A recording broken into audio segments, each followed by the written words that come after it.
même si vous n'avez pas eu 15 ans dans les années 60, vous connaissez cette musique-là, des garçons de la plage in French et in English, The Beach Boys.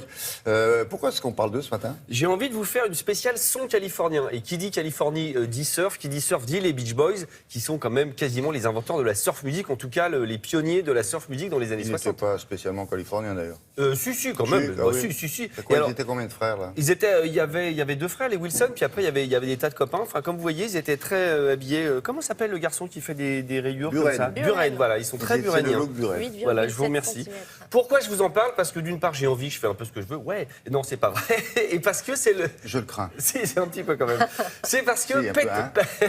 Pet Sounds, qui est leur album mythique, Pet Sounds, eh bien, a 50 ans cette année. Pet Sounds, voilà, c'est cet album-là, sur lequel il y a des tubes incroyables. C'est l'album qui a été produit et écrit par Brian Wilson, qui a passé des heures en studio, à enregistrer des petites sonnettes de vélo, des klaxons de train, par exemple, des chiens, des canettes de soda écrasées. Et il voulait faire un album qui dépasse les Beatles et les Stones. Et vous savez quoi? Il a réussi. Parce que sur cet album, il y a un titre qui s'appelle God Only Knows, Dieu seul le sait. Et Sir Paul McCartney a dit c'est la plus belle chanson d'amour jamais écrite. Pet Sounds, ça pourrait se traduire par le son domestique, quelque chose comme ça. Exactement, le son domestique, d'où les sons de canettes, de machin, de chiens. Les sons de la maison. Les sons de la maison, exactement. Ouais, je vous propose un extrait justement du titre God Only Knows. C'est en 69 à l'Olympia de Paris. Gros bisous.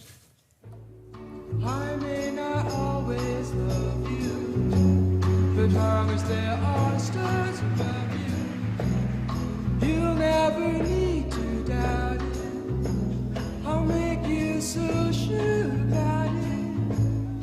God only knows what I'd be without you. C'était en première partie de quoi ça? Ou c'était eux Je ne sais pas si c'était en les tête vedettes d'affiche américaines ou pas. Ah bon? Je ne sais pas, à vérifier. Je propose d'arrêter la chronique, je vais vérifier Slow sur les d'enfer, internets. ça. Oui, mais ça c'est génial, God Only Knows, mais ça a été repris par Bowie, ça a été repris par tout le monde, et McCartney continue de dire que c'est une des plus belles chansons d'amour. On reste en Californie, puisque c'est la thématique du jour. J'aimerais que vous suiviez, il y aura une interro surprise à un moment donné, comme ça prévenu, tac, avec les Red Hot Chili Peppers. Les Red Hot Chili Peppers, c'est le groupe rock-punk déglingo des années 90, voilà. Comme on le voit, ils sont un peu débordants et tout. Je les adore. C'est quand même un des groupes qui a placé le plus de titres numéro 1 dans les tops américains, puisqu'ils ont eu 11 numéro 1 et ils ont vendu en tout dans le monde 90 millions d'albums. C'est un peu dingue quand même. Même les Beatles n'ont pas fait plus. Non, Comme quoi 90 millions d'albums, les Red Hot Chili Peppers. Donc c'est à l'époque ça ou Non, ça c'est maintenant. Non, je pense que Flea, le bassiste qui a les cheveux verts là maintenant, je crois de mémoire, il s'est rasé un peu le crâne, mais ils sont très très déglingos. D'ailleurs, le bassiste Flea, il est dans Retour vers le futur. Pour ceux qui sont vraiment fans de Retour vers le futur comme moi, eh bien, il joue dedans. C'est pas l'idée de raconter ça. Ça fait 5 ans qu'on les avait pas vus. Ils reviennent avec un excellent album. C'est toujours pareil. C'est toujours du funk, punk, rock. C'est-à-dire, il y a une grosse ligne de basse jouée par Flea justement, et c'est très dynamique. Quoi. C'est vraiment la musique genre waouh, voilà comme ça. Je peux pas dire mieux. Un extrait. C'est quoi? C'est des chemises où les gars ils baissent leurs pantalons, ils font des faux. Non, ils ont leurs vêtements, mais c'est un peu. C'est pas ça. C'est teigneux, mais positif. Vous savez, c'est teigneux, positif. Voilà, on peut dire. Voilà.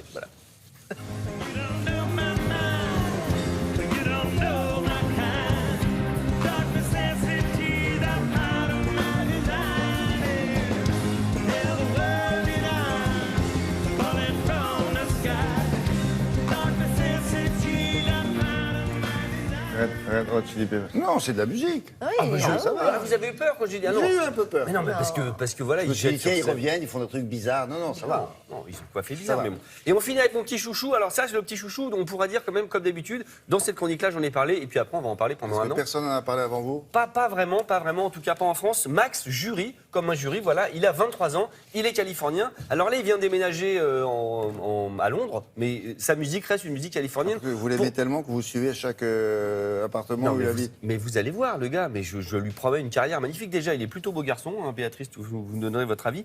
Il y a 2 signes quand même qui laissent présager qu'il va faire une belle carrière.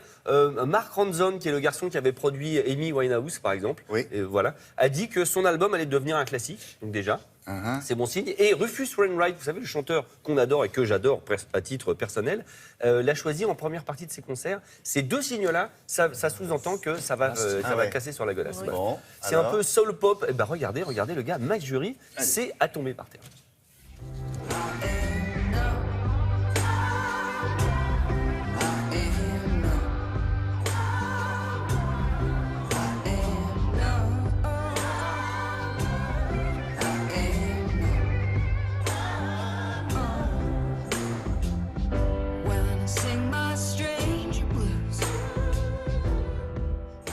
Ah oui, ils nous en font un Bah peu oui, plus, hein, mais comme vous d'hab. allez voir la voix et tout, le gars, il est là, genre. Quel âge il a, lui? Il a 23 ans.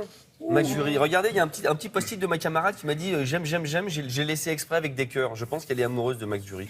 Caroline qui prépare les chroniques. Il me semble. Hein. Pardon Caroline d'avoir révélé ce secret, mais bon voilà. Il me semble que she's got a crush on him. Et le 21 juin, c'est la fête de la musique. Restez sur notre chaîne puisqu'il y aura un grand concert, événement avec plein de lives et d'invités présenté par Garou et Amanda Scott. Ce sera sur la place du Capitole. C'est mardi prochain, la fête de la musique. Vous pouvez soit sortir, soit écouter la télé chez vous avec de la musique Il n'y aura dedans. pas un Max Jury.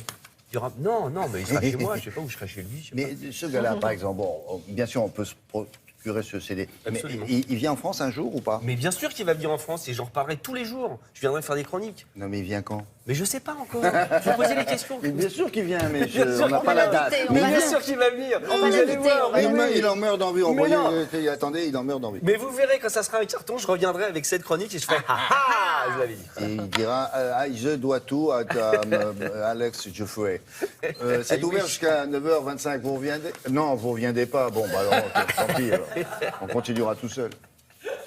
Le matin, c'est rigolo. Le mieux, c'est les filles. À tout de suite.